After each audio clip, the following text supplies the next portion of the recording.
Cao 1m98, sinh ngày 11 tháng 11 năm 1955 tại Đức. Thu nhập bình quân trước đây rơi vào tầm khoảng 1 triệu euro một năm. Sở hữu nhiều bất động sản đắt giá và có máy bay riêng. Đây là một trong những chính trị gia giàu có nhất của nước Đức và có lẽ cũng là một trong những chính trị gia mà chịu khó nhảy việc nhất của đất nước này. Ngày hôm nay, ông ta vừa nhận được một công việc mới ở trong chính phủ của nước Đức, một chiếc ghế mà có lẽ là không chỉ người dân Đức mà là người dân toàn thế giới đều quan tâm về công việc này của ông. Nói tới đây, chắc là mọi người cũng đã biết là mình đang nói về ai, vị tân thủ tướng của nước Cộng hòa Liên bang Đức, Friedrich Merz. Vậy thì người đàn ông này là ai? Ông ta có tư tưởng chính trị gì? Tại sao người ta lại nói là ông ấy bảo thủ? Tại sao cùng xuất thân từ đảng CDU nhưng ông lại được coi là đối thủ của Angela Merkel? Và sự khác biệt giữa ông và người thủ tướng vừa mới hết nhiệm kỳ Olaf Scholz là gì? Chúng ta hãy cùng nhau theo dõi trong video ngày hôm nay nhé. Ông Merz sinh ra tại một thị trấn nhỏ ở miền Tây của nước Đức tên là Prellen trong một gia đình vô cùng gia giáo. Ông năm nay 69 tuổi và là cha của 3 người con. Ông đã từng tốt nghiệp trường đại học Marburg ở chuyên ngành luật và năm 30 tuổi ông đã chính thức trở thành luật sư. Đã từng là luật sư, là thẩm phán tập sự và sau đó trở thành cố vấn luật cao cấp trong rất nhiều công ty quốc tế khác nhau. Không chỉ vậy, ông còn có kinh nghiệm sâu sắc trong lĩnh vực tài chính, đã từng ngồi ở những vị trí rất là cao như là vị trí chủ tịch hội đồng giám sát trong những tổ chức tài chính mang tầm cỡ quốc tế. Và chính những công việc này nó đã khiến ông trở thành một trong những chính trị gia giàu có nhất của nước Đức với khối tài sản lên tới hơn 12 triệu euro. Tuy nhiên, không chỉ là một vị luật sư tài giỏi, một nhà kinh tế tài ba mà ông còn là một người sinh ra đã mang trong mình dòng máu chính trị. Cha của ông trước đây là một quân nhân và sau đó đã trở thành thẩm phán hoạt động nhiều năm ở một tòa án ở nước Đức. Và ông có một người mẹ xuất thân từ dòng máu quý tộc của Pháp. Năm 1972, khi ông Merz vừa mới chỉ 17 tuổi, vẫn còn đang ngồi trên ghế nhà trường thì ông đã chính thức tham gia vào đảng CDU. Năm 34 tuổi, ở cái độ tuổi rất là trẻ thì ông cũng đã được bầu vào làm việc vào trong Nghị viện châu Âu. Và tại đây, ông đã làm việc trong Ủy ban Kinh tế và Tiền tệ. Suốt 10 năm từ năm 1994 tới năm 2004, ông Merz đã hoạt động rất tích cực ở trong đảng CDU, trong đó có rất là nhiều lần đứng ở vị trí lãnh đạo của đảng này. Tuy nhiên, vào sau đó khi mà Angela Merkel bắt đầu có sự ảnh hưởng chính trị, thì ông đã tuyên bố rút khỏi con đường chính trị này và quay trở lại với công việc kiếm tiền của mình. Vào năm 2018, khi mà Angela Merkel tuyên bố rằng bà sẽ không tái tranh cử vào vị trí thủ tướng Đức nữa, thì lúc này ông Merz đã tuyên bố sẽ quay trở lại con đường đua chính trị này. Và ngày hôm nay, sau một chặng đường dài, ông trở thành tân thủ tướng của nước Cộng hòa Liên bang Đức, trở thành một trong những người đàn ông quyền lực nhất thế giới. Ở vị trí đứng đầu của đảng CDU, ông đã cam kết rằng ông sẽ đưa CDU quay trở lại trở thành một đảng hiện đại và mạnh mẽ. Và ngày hôm nay, ở vị trí đứng đầu chính phủ của nước Đức, ông cam kết rằng ông sẽ đưa nước Đức quay trở lại mạnh mẽ, quay trở lại vị trí dẫn đầu châu Âu. Ông Merz được biết tới là một người đàn ông khá là bảo thủ. Ông bảo thủ về đường lối kinh tế, bảo thủ về quan điểm xã hội và về những giá trị gia đình truyền thống. Có nền tảng kiến thức sâu sắc trong lĩnh vực kinh tế, ông luôn luôn bày tỏ quan điểm rất rõ ràng ủng hộ cho một thị trường kinh tế tự do, đại diện tiêu biểu cho con đường chủ nghĩa tư bản. Ông là người ủng hộ mạnh mẽ EU, NATO và đặc biệt là mối quan hệ giữa Đức và Mỹ. Trong chương trình bầu cử năm 2025 này, ông đã liên tục kêu gọi rằng nước Đức bây giờ cần phải có một sự thay đổi dứt khoát về chính trị và liên tục kêu gọi rằng nước Đức cần phải quay trở lại lãnh đạo châu Âu và tăng cường cái vai trò của mình trong khối NATO. Và chính cái sự mạnh mẽ này của ông đã khiến cho CDU quay trở lại trở thành đảng thắng cử trong cuộc bầu cử lần này, chiếm được 208 chiếc ghế ở trong quốc hội. Sở dĩ là người ta ủng hộ ông tại vì người ta biết rằng đây không chỉ là những cái lời nói sáo rỗng mà cái ước vọng, cái tham vọng đưa nước Đức quay trở lại thời kỳ hùng mạnh ấy, nó đã ngấm vào dòng máu của con người này. Nó đã trở thành một niềm đau đáu của người đàn ông đặc biệt này. Minh chứng cho điều đó là trong suốt cái quá trình sự nghiệp của mình, ngay cả khi mà ông không còn đứng ở cái vị trí đứng đầu của CDU nữa, ông đã đưa ra rất là nhiều cuốn sách, viết rất là nhiều cuốn sách liên quan tới những con đường, những chủ nghĩa, những đường lối mà nước Đức cần phải đi theo để có thể quay trở lại ở vị trí lãnh đạo châu Âu. Ví dụ như cuốn Kinh tế thị trường xã hội trong thế kỷ 21, Dũng cảm hướng về tương lai, làm thế nào để nước Đức quay trở lại thời kỳ đỉnh cao.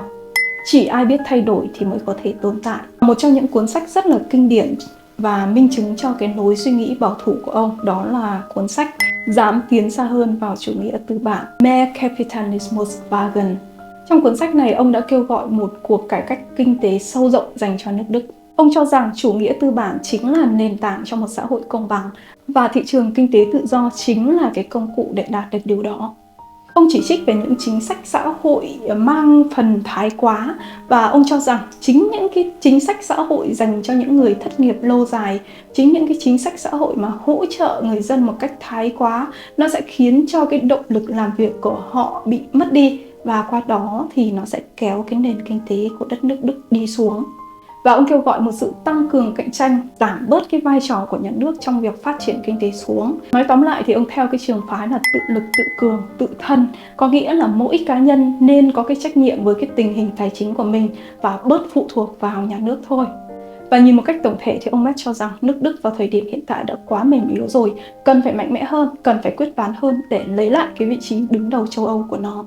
Người đàn ông này mặc dù là cho tới ngày hôm nay mới trở thành thủ tướng của nước Đức, tuy nhiên thì cũng đã khá là nhiều người, khá là nhiều tác giả đã nghiên cứu và viết sách về ông. Cho tới giờ thì có tới 4 quyển sách viết riêng về ông và trong đó thì có một cuốn vừa được xuất bản vào đầu năm 2025 này, mang tên là Con đường đi tới quyền lực của ông.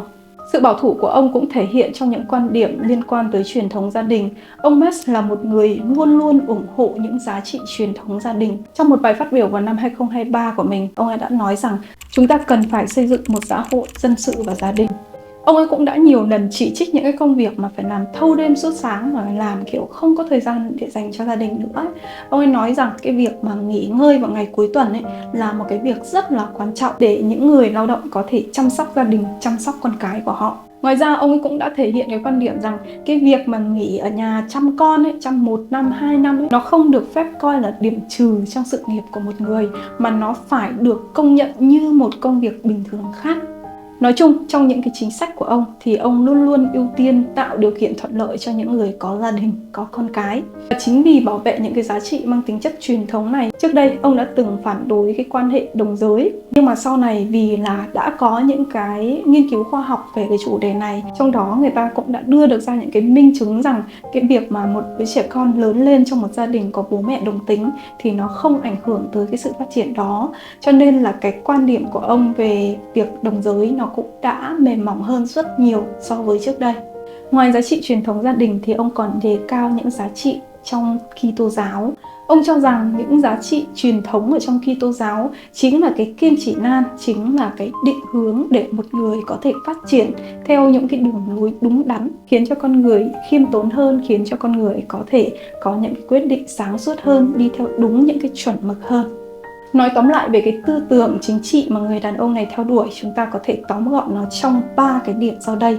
Điều đầu tiên đó là cái quan điểm bảo thủ về những giá trị truyền thống gia đình. Điều thứ hai là ủng hộ cho một nền kinh tế tự do, một nền kinh tế thị trường. Và điều thứ ba đó là đề cao cái giá trị của xã hội, đề cao vai trò của nhà nước trong cái việc mà hỗ trợ người già, hỗ trợ trẻ em, hỗ trợ phát triển giáo dục. Như đã nói ở phần đầu bài, mặc dù ông Merz và bà Merkel đều xuất thân từ đảng CDU, nhưng hai người này lại là hai người mà có thể nói là đối thủ không đội trời chung. Nó xuất phát từ những cái quan điểm rất là khác nhau giữa hai con người này. Trong khi ông Merz ủng hộ cho tư tưởng bảo thủ, kinh tế tự do và giảm vai trò của nhà nước trong việc phát triển kinh tế, thì bà Angela Merkel lại đưa ra những cái chính sách trung hòa hơn, theo đuổi những cái con đường mà có lẽ là nhân đạo hơn. Với tiêu biểu trong đó là cái quyết định mở cửa biên giới vào năm 2015 của bà đã cho phép hơn 1 triệu người tị nạn nhập cư vào nước Đức. Ông Merz, ông ấy đã từng chỉ trích rất là nhiều về cái quyết định này của bà Angela Merkel. Ông ấy nói rằng đây là một quyết định sai lầm và nó sẽ đưa ra những cái hệ quả lâu dài lên cái nền an sinh xã hội của đất nước Đức. Và ông cũng đã đổ lỗi cho bà Angela Merkel rằng chính những cái con đường, chính những cái chính sách của bà Angela Merkel theo cái hướng trung hòa này ấy, nó đã làm mất đi cái bản sắc của CDU và nó đã tạo cái cơ hội để đảng AfD có thể lớn mạnh như ngày hôm nay. Vào năm 2002, khi mà ông Merz vẫn còn đang hoạt động rất là tích cực ở trong đảng CDU, thì vào lúc đó thì bà Angela Merkel bắt đầu có ảnh hưởng của đảng này và sau đó thì đảm nhận cái vị trí người đứng đầu của đảng này.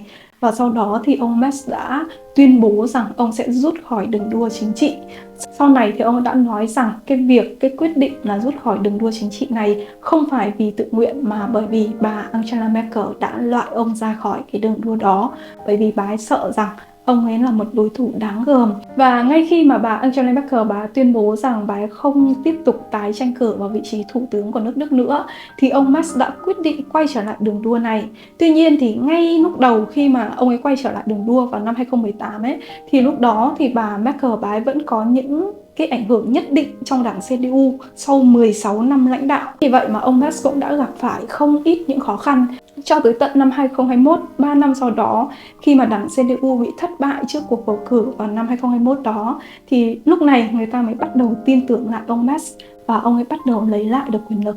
Và bắt đầu từ năm 2022, ông ấy đã quay trở lại trở thành người đứng đầu của đảng CDU.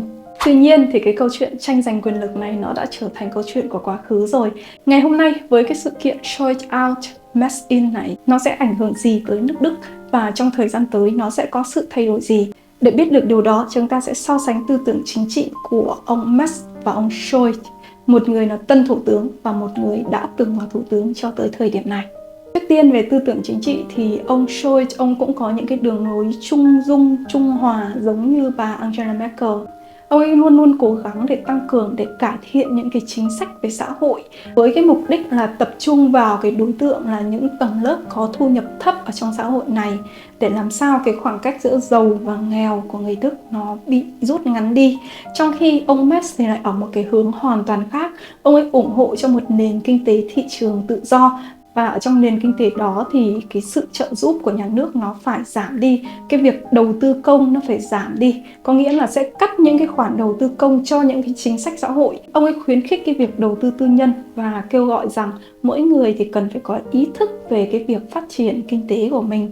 Có nghĩa là đối với ông ấy thì nhà nước nên đầu tư ít tiền cho kinh tế thôi. Hãy để nó phát triển theo đúng cái cách mà nó nên phát triển. Những cái khoản tiền này nên mang ra để đầu tư vào giáo dục và những cái mục đích khác, ví dụ như chăm sóc trẻ em, chăm sóc người già. Sự khác biệt thứ hai tiêu biểu giữa hai người đàn ông này đó là chính sách về nhập cư. Ông Scholz mặc dù là từ đảng SPD nhưng mà những cái đường lối của ông thì khá là giống so với bà Angela Merkel. Bắt đầu từ năm 2021 cho tới thời điểm hiện tại thì những người nước ngoài, những người có nguồn gốc nước ngoài đã liên tục được hưởng những cái chính sách về nhập cư của ông. Trong đó tiêu biểu là cái việc sửa đổi một quốc tịch và cho phép một người có thể có 2 quốc tịch. Còn ngược lại với ông Merz thì ông ấy là một người tiêu biểu cho một tư tưởng nhập cư chọn lọc. Đối với ông ấy, nhập cư cũng được, anh muốn vào nước Đức cũng được, nhưng muốn vào nước Đức anh phải trải qua một quá trình hội nhập thành công. Anh phải biết tiếng Đức, anh phải học hành hẳn hoi, anh phải đi làm việc, anh phải đóng thuế và anh phải minh chứng những cái điều đó qua một khoảng thời gian dài. Chỉ khi mà anh chứng minh được cái quá trình hội nhập của anh đã làm nó tốt như thế nào thì anh mới nghĩ được tới cái việc mà anh nhập tịch vào nước Đức. Có nghĩa rằng cái quá trình hội nhập này phải rõ ràng, phải minh bạch và phải chặt chẽ. Về quốc phòng, mặc dù cả hai người đàn ông này đều ủng hộ cho Ukraine, nhưng mà những cái khoản chi về quốc phòng của ông Scholz thì có phần dè dặt hơn rất nhiều so với ông Merz.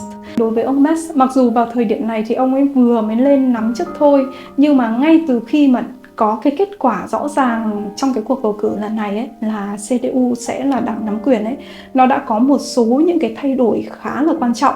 Trong đó có việc nới lỏng cái nguyên tắc phanh nợ quốc gia, trong đó có việc thông qua một gói nợ khủng lên tới 500 tỷ euro dành cho đất nước này.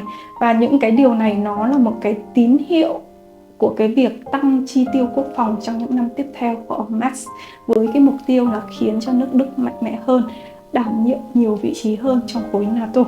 Nói tóm lại thì vị tân thủ tướng này có một cái màu sắc mạnh mẽ, một cái màu sắc quyết đoán vô cùng.